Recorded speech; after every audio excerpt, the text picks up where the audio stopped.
لله رب العالمين والعاقبة للمتقين ولا عدوان إلا على الظالمين والصلاة والسلام على رسول الله وعلى آله وأصحابه أجمعين أما بعد فقد قال الله تعالى في محكم التنزيل أعوذ بالله من الشيطان الرجيم يا أيها الناس اتقوا ربكم الذي خلقكم من نفس واحدة وخلق منها زوجها وبث منهما رجالا كثيرا ونساء واتقوا الله الذي تساءلون به والأرحام إن الله كان عليكم رقيبا. அன்புக்குரிய சகோதரர்களே, தாய்மார்களே, சகோதரிகளே, எமது இந்த தர்பியா நிகழ்ச்சியினுடைய இரண்டாவது அமர்வு ஆரம்பமாகிறது. மிக முக்கியமான இரு தலைப்புகளிலே பல்வேறுபட்ட செய்திகளை நாங்கள் எங்களுடைய முதல் அமர்விலே நாங்கள் பார்த்தோம். இந்த இரண்டாவது அமர்வினுடைய முதல் நிகழ்ச்சியாக உல அமைதிக்கு கூறப்படுகின்ற 10 காரணிகள் என்கிற தலைப்பிலே இதற்கு முன்னர் 2 அமர்வுகளை நாங்கள் பார்த்திருக்கிறோம் கடந்த 2 நிகழ்ச்சிகளிலே. இன்றைய தினம் அதே தொடரிலே எங்களுடைய உள்ளத்துக்கு நிம்மதியை, சந்தோஷத்தை, மகிழ்ச்சியை நாம் எல்லோரும் அதைத்தான் எதிர்பார்க்கிறோம். இப்போ அந்த மகிழ்ச்சியை, சந்தோஷத்தை நாங்கள் அடைகிறதாக இருந்தால் இஸ்லாம் அதற்கான சில காரணிகளை சொல்லும். இப்போ அந்த காரணிகள், அந்த விடயத்தில் நாங்கள் சரியாக இருக்கிறோமா, அந்த காரணிகள் எங்களிடத்தில் இருக்கிறதா என்பதை நாங்கள் ஒரு முறை பார்த்து கொள்ள கடமைப்பட்டிருக்கிறோம். அந்த அடிப்படையிலே 5வது காரணியாக அல்லாஹு தாலாவுடைய இறை சிந்தனையில் நாம் எல்லோரும் தொடராக இருக்க வேண்டும். திக்ர், இறைவனுடைய சிந்தனை, இறைவனை நினைவு கூறுகிற விஷயம் நாங்கள் எங்கே இருந்தாலும் சரி, தனிமையில் இருந்தாலும் சரி, அல்லது கூட்டாக இருந்தாலும் சரி, இரவில் இருந்தாலும் சரி, பகலில் இருந்தாலும் சரி, இறைவனுடைய சிந்தனை எங்களுடைய உள்ளத்தில் இருக்கிறதா, அதை எப்பயுமே என்ன செய்யக்கூடாது, குறையாமல் இறைவனுடைய நினைவு எங்களுடைய உள்ளத்தில் ஆழமாக இருக்க வேண்டும். அப்படி இருக்குமாக இருந்தால் நிச்சயமாக எங்களுடைய உள்ளத்திலே நிம்மதி வருவதற்கான ஒரு காரணியாக அதை என்ன செஞ்சிடும், அமைந்து விடும்.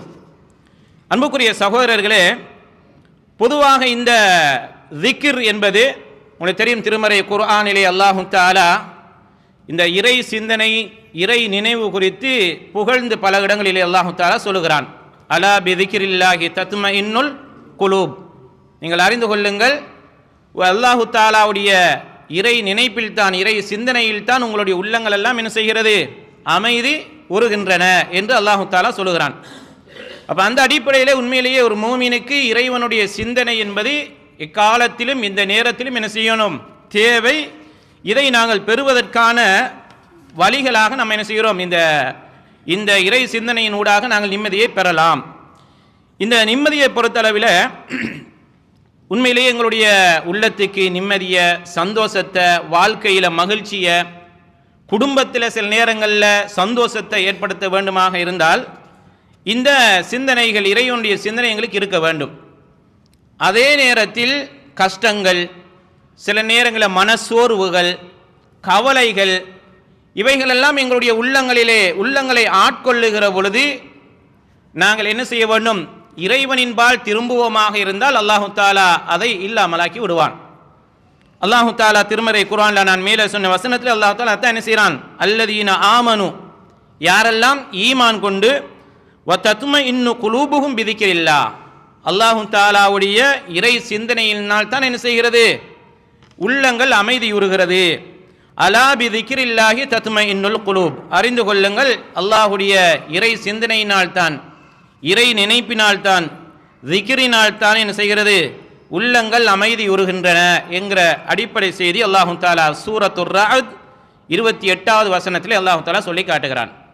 அன்புக்குரிய சகோதரர்களே, குறிப்பாக நம்ம இன்னைக்கு நவீன தொழில்நுட்பங்கள் எல்லாம் அதி உச்சத்தில் வளர்ந்திருக்கிற ஒரு காலப்பகுதியில் நம்ம இருக்கிறோம். சுமாராக ஒரு 30 அல்லது 40 வருடங்களுக்கு முன்னர் குடும்பத்தில் இருந்த மகிழ்ச்சிகள் எல்லாம் இன்னைக்கு குடும்பத்தில் இல்லை. அன்னைக்கு இருந்த மகிழ்ச்சி இன்றைக்கு குடும்பத்தில் இல்லை. தொழிலில் நம்ம முன்னேறி இருக்கிறோம், தொழில்துறையில் முன்னேறி இருக்கிறோம், கண்டுபிடிப்பில் முன்னேறி இருக்கிறோம். ஆனால் அன்றைக்கு குடும்பங்களுக்குள்ள இருந்த உறவு இன்னைக்கு இருக்கிறதா? இல்லை. அல்லாஹு தாலா யாருக்கு அருள் செய்திருக்கிறானோ அவர்களை தவிர. அன்றைக்கு குடும்பத்தினுடைய வீட்டு தலைவி, இல்லத்தரசிகள், அவங்களுக்கு மாஷா அல்லாஹ் சமையல், பிள்ளைகளுடைய பணிகள், கணவனுடைய பணிகள் எல்லாம் செய்து அதற்கு பிறகு மேலதிகமாக பல மணி நேரங்கள் என்ன செய்யும் இருக்கும். ஆனால் இன்றைக்கு அது இருக்கிறதா? 24 மணி நேரம் இன்னைக்கு போதாது என்று சொல்லுகின்ற அளவுக்கு இன்னைக்கு என்ன செய்கிறது? இன்றைக்கு எங்களுடைய குடும்ப கட்டமைப்பு அந்த அளவுக்கு என்ன செஞ்சிருக்கிறது? நிம்மதிகள் எல்லாம் இழந்து, மகிழ்ச்சிகள் எல்லாம் இறந்து, உறவுகள் எல்லாம் திறந்து என்ன செய்கிறது? இன்னைக்கு உறவுகள் சின்ன சின்ன விஷயங்களுக்காக வேண்டி பல பிரச்சனைகள் உருவாகி அந்த பிரச்சனைகளால் எங்களுடைய நிம்மதிகள் எல்லாமே என்ன செஞ்சிருது? இன்னைக்கு போய்விடுகிறது.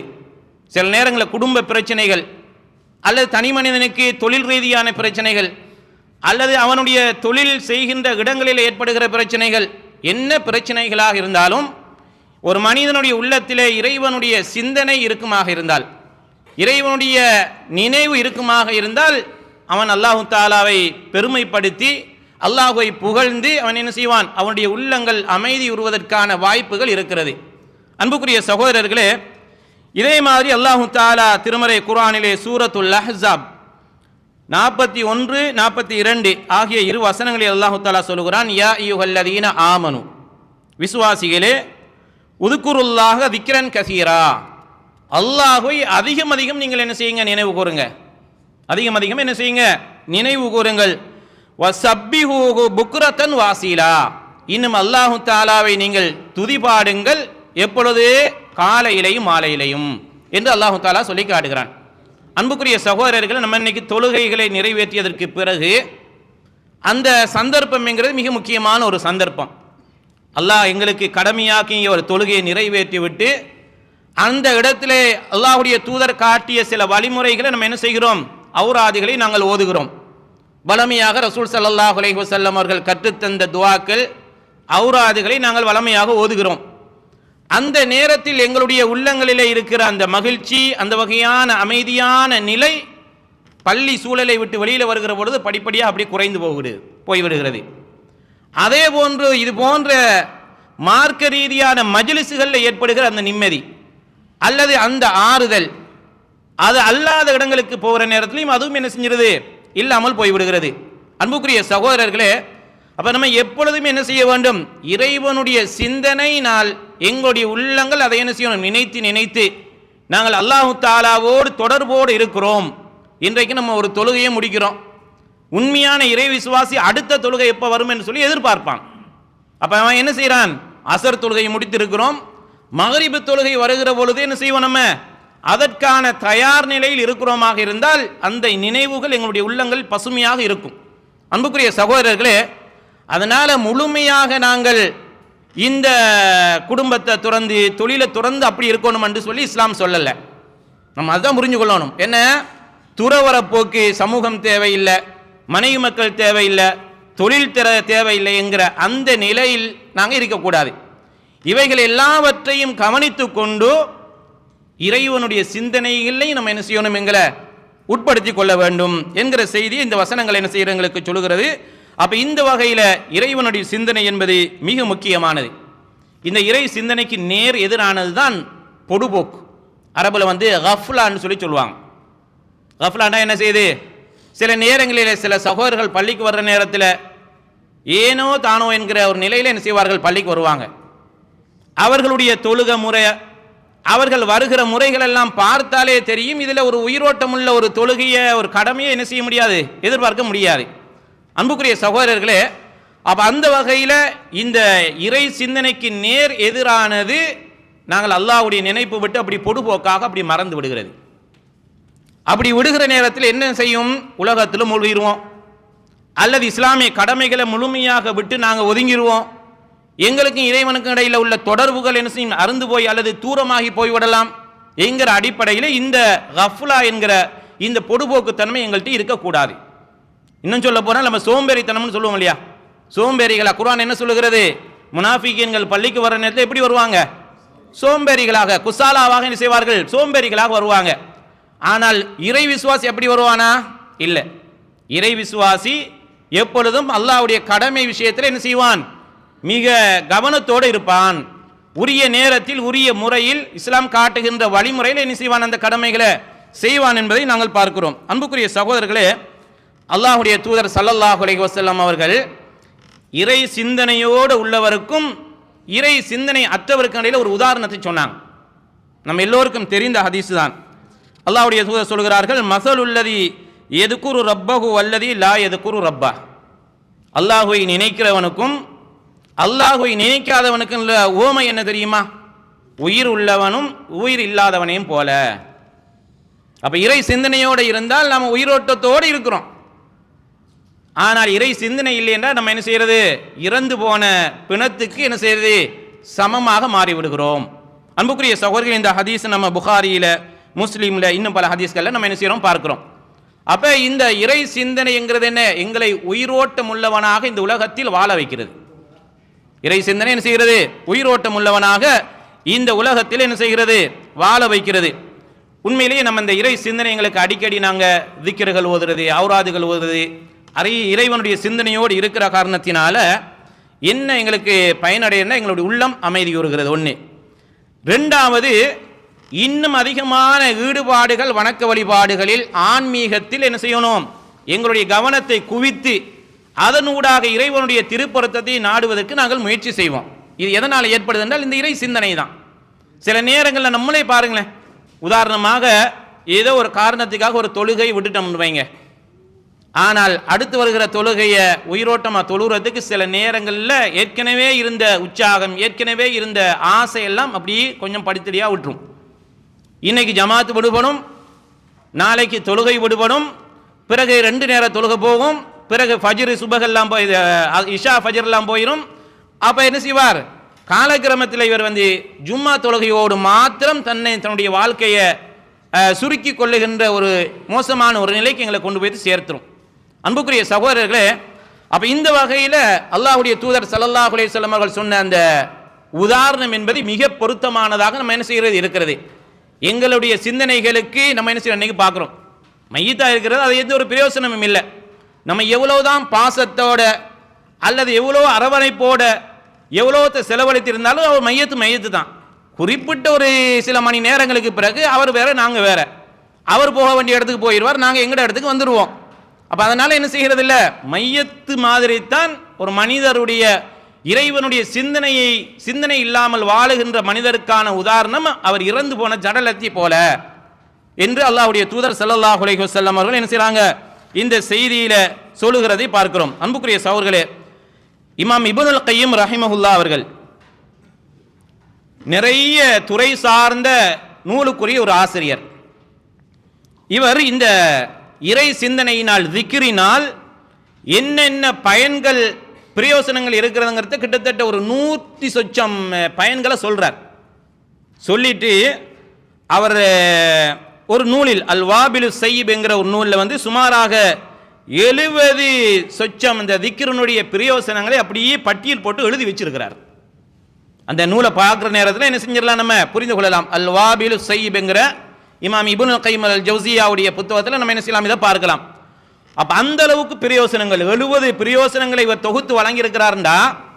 இந்த இறைவனுடைய சிந்தனை, இந்த திக்ர் என்பது ஒரு மனிதனுடைய வாழ்க்கையில் எவ்வளவு பிரதானமானது என்பதை நம்ம புரிஞ்சு கொள்ளலாம். அன்புக்குரிய சகோதரர்களே, அதே போல அன்புக்குரிய சகோதரர்களே, அல்லாஹை பற்றிய நினைவுகளை நாங்கள் அப்படியே அந்த இறைவனுடைய சிந்தனையினால் எங்களுடைய நேரங்களை கழிக்கிறது தான் மிகப்பெரிய ஒரு இன்பம். எங்களுடைய நேரங்கள் இறை சிந்தனையில் கழிமாக இருந்தால் அதை விட ஒரு பெரிய ஒரு இன்பத்தை நம்ம என்ன செய்ய முடியாது, வாழ்க்கையில் காண முடியாது.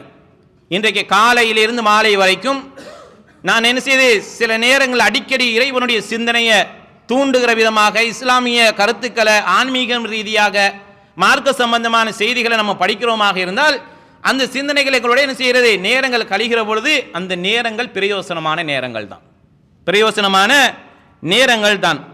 அதே போல எங்களுடைய மூச்சுக்கள் விடுகிற பொழுதெல்லாம் நாங்கள் இறைவனை நாங்கள் நினைத்து பார்க்கிறோமாக இருந்தால் நம்மளால என்ன செய்ய முடியாது, இறைவன் எங்களுக்கு அந்த வாய்ப்பை தந்திருக்கிறான். இன்னைக்கு நாங்கள் மூச்சு விடுறோம், எப்பொழுது எங்களுடைய மூச்சு நிற்குதோ அதோட என்ன செய்கிறது, ஆள் முடிஞ்சுது, இந்த உலகத்தை விட்டு நம்ம என்ன செஞ்சிருவோம், பிரிந்து விடுவோம்.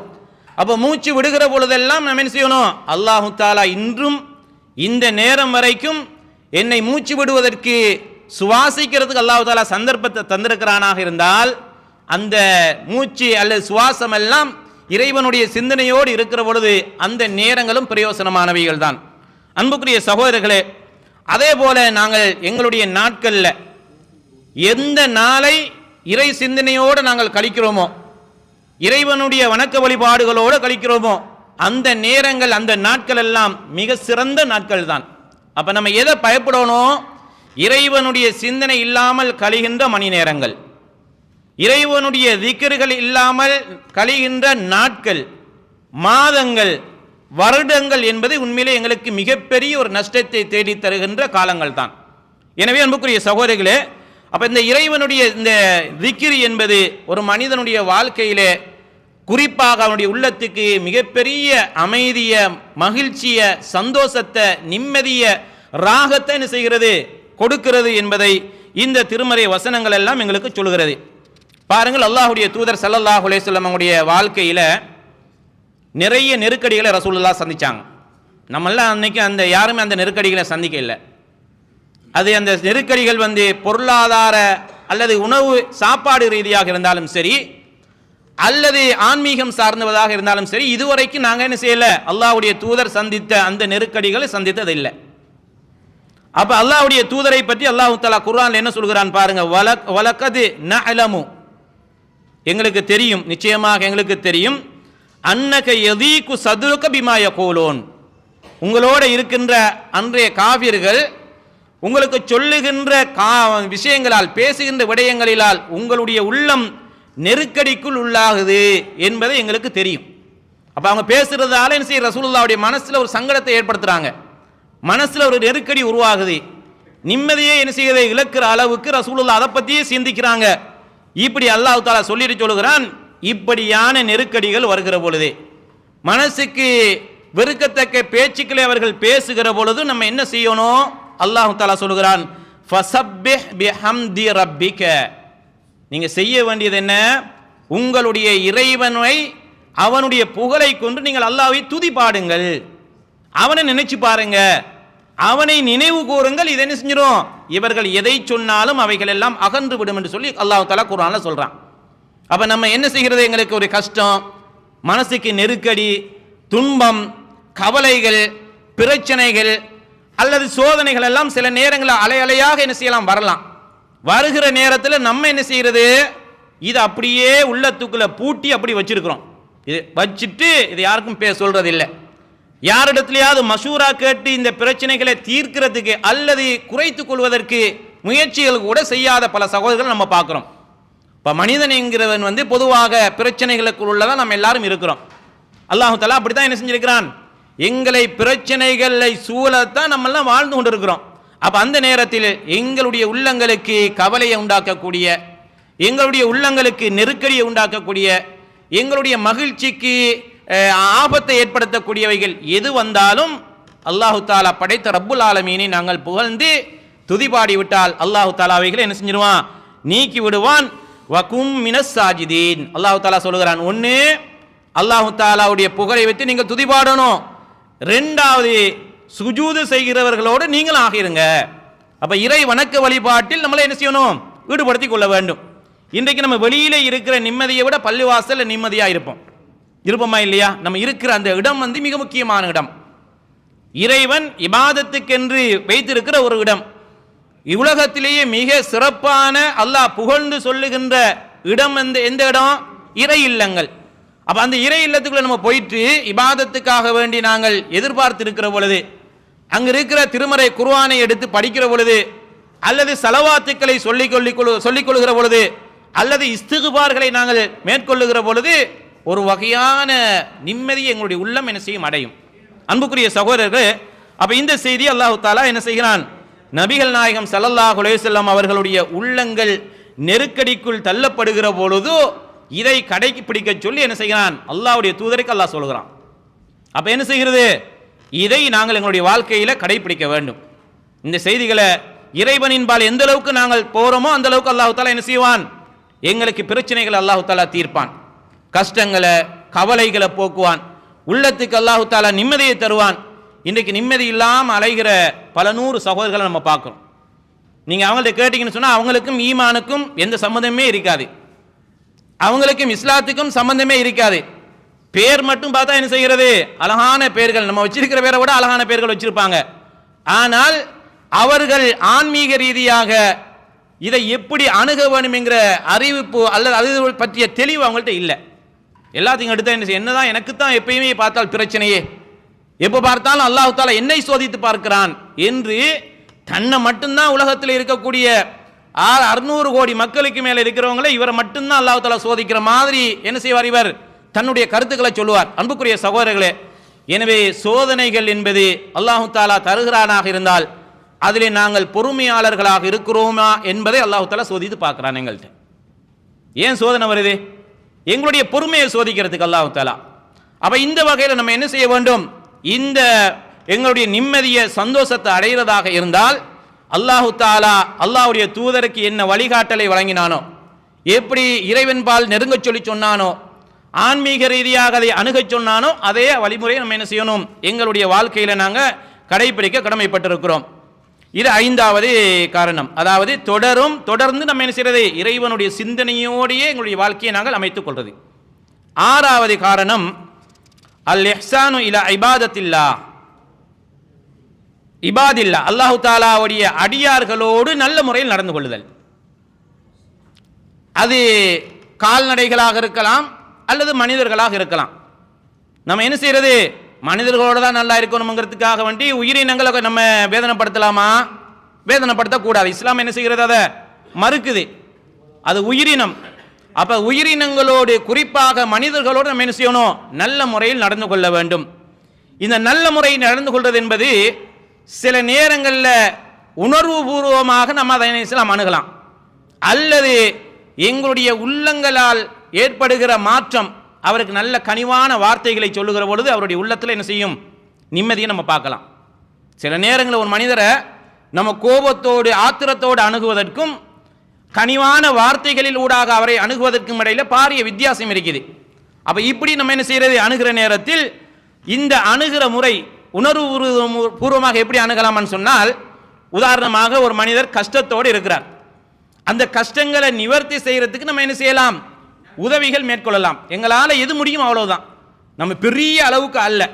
அப்ப அந்த வகையில் என்ன செய்கிறது, அவரை பண ரீதியாக அணுகலாம், அல்லது இவருக்கு இன்ன பதவியை கொடுத்தோம்னு சொன்னால் அவருக்கு ஏதாவது ஒரு வகையில் நிம்மதி என்ன செய்யும், கிடைக்கும் என்றால் அந்த பதவியை கொடுக்கிற அளவுக்கு என்ன செய்கிறது, நம்ம அதற்கான வழிகளை நாங்கள் செய்ய வேண்டும். அன்புக்குரிய சகோதரர்களே, உங்களுக்கு தெரியும், நபிகள் நாயகம் ஸல்லல்லாஹு அலைஹி வஸல்லம் அவர்கள் ஒரு நபி தோழர் அல்லாஹ்வுடைய தூதரிடத்தை வந்து கேட்குறாங்க, அல்லாஹ்வின் தூதரே என்ன இன்ன ஏரியாவுக்கு பகுதிக்கு நீங்கள் கவர்னராக நீங்கள் என்ன செஞ்சிருங்க, நியமிச்சிருங்க என்று சொல்றார். கேட்ட நேரத்தில் அல்லாஹ்வுடைய தூதர் என்ன சொன்னாங்க, பதவிங்கிறது நீங்களாக கேட்டு பெற்றுக்கொள்கிற ஒரு அம்சம் அல்ல, நீங்களாக கேட்டு பெற்றுக்கொள்ளக்கூடாது. ஏற்கனவே நீங்கள் பலகீனமான ஆள், உங்களுடைய நிலை என்ன, பலகீனமான ஆள். இந்த நிலையில் உங்களுடைய அந்த கவர்னர் பதவி என்பது நாளைக்கு மறுமையில் மிகப்பெரிய ஒரு கை சேதத்தை அதை என்ன செஞ்சிடலாம், தேடி தரலாம். ஆனால் இன்னைக்கு நம்மளுடைய சமூகத்தில் அப்படியா இருக்குது, நம்ம தான் கேட்டு பெறுறோம். அதுக்காக வேண்டிய ஒரு பெரிய கூட்டத்தை நமக்கு பின்னாலே என்ன செஞ்சிருக்கிறோம், வச்சிருக்கிறோம். நம்ம என்ன செய்யுது, இந்த பதவி எப்படியாவது எந்த வகையிலாவது எனக்கு கிடைச்சி விட வேண்டும்ங்கிறதுக்காக வேண்டி நம்ம என்ன பிரயத்தனம் முடியுமோ எல்லாத்தையும் செஞ்சிடறோம்.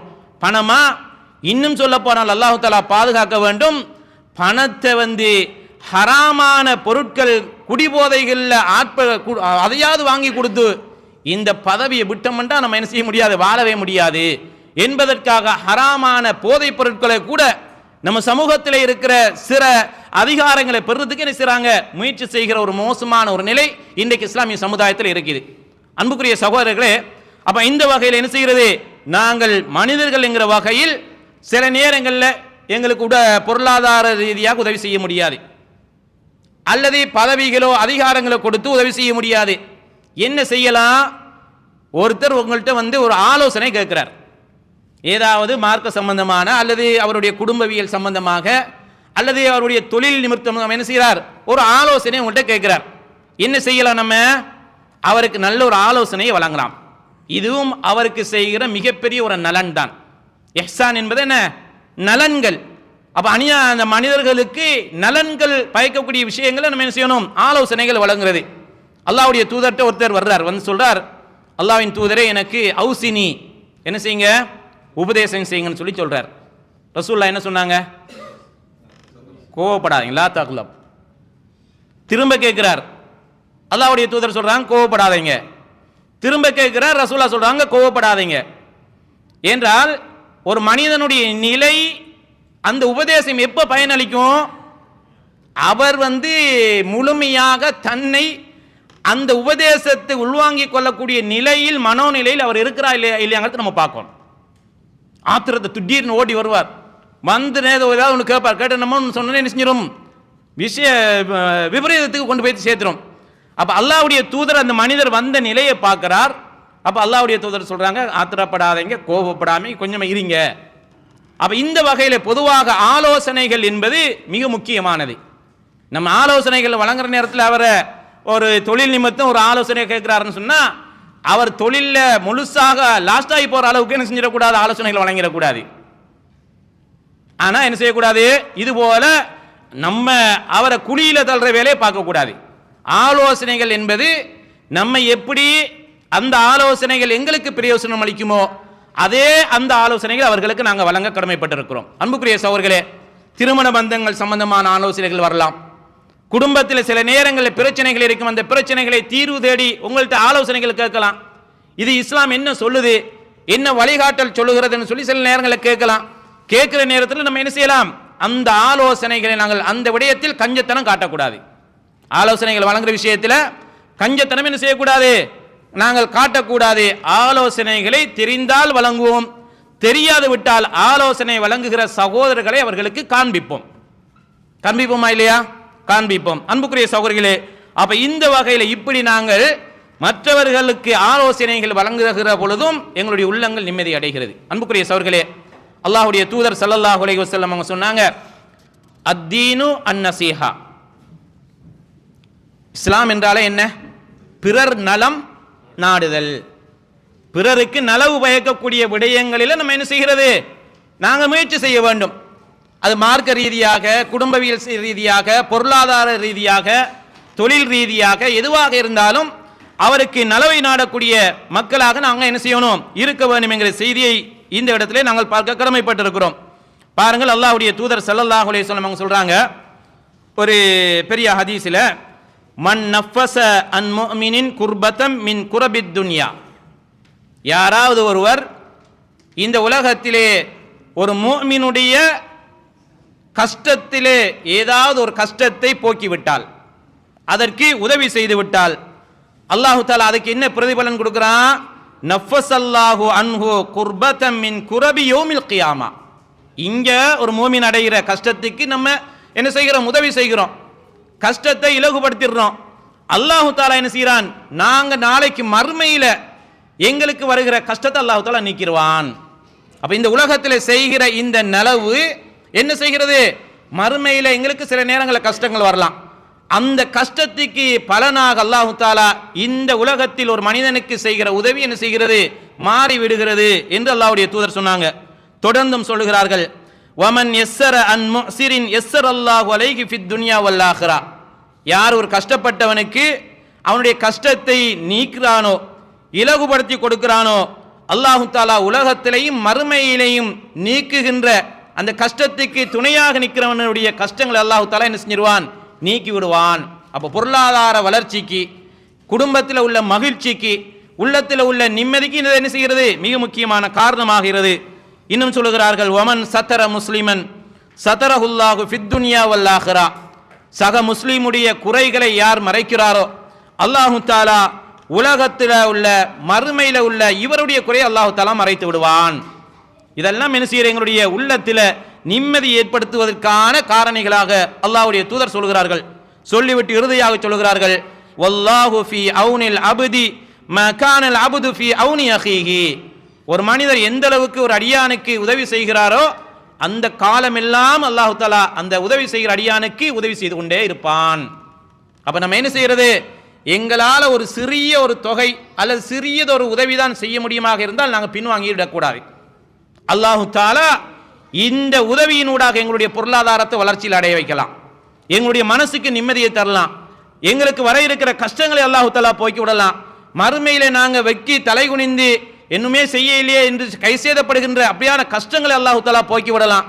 எனவே அன்புக்குரிய சகோதரர்களே, இப்படியான நலவான விஷயங்களிலே பிற சகோதரர்களுடைய விஷயத்தில் நாங்கள் பங்கெடுக்கிற பொழுது அல்லாஹு தாலா என்ன செய்கிறான், எங்களுடைய கஷ்டங்களை நீக்குவதாக நபிகள் நாயகம் ஸல்லல்லாஹு அலைஹி வஸல்லம் அவர்கள் சொல்லி காட்டுகிறார்கள். இறுதியாக அல்லாஹ்வுடைய தூதர் ஸல்லல்லாஹு அலைஹி வஸல்லம் அவர்கள் ஒரு அல்லாஹ்வுடைய மார்க்க விடயங்களுக்கு செலவழிக்கிறவனுக்கும் கஞ்சனுக்கும் ஒரு உதாரணத்தை சொன்னாங்க.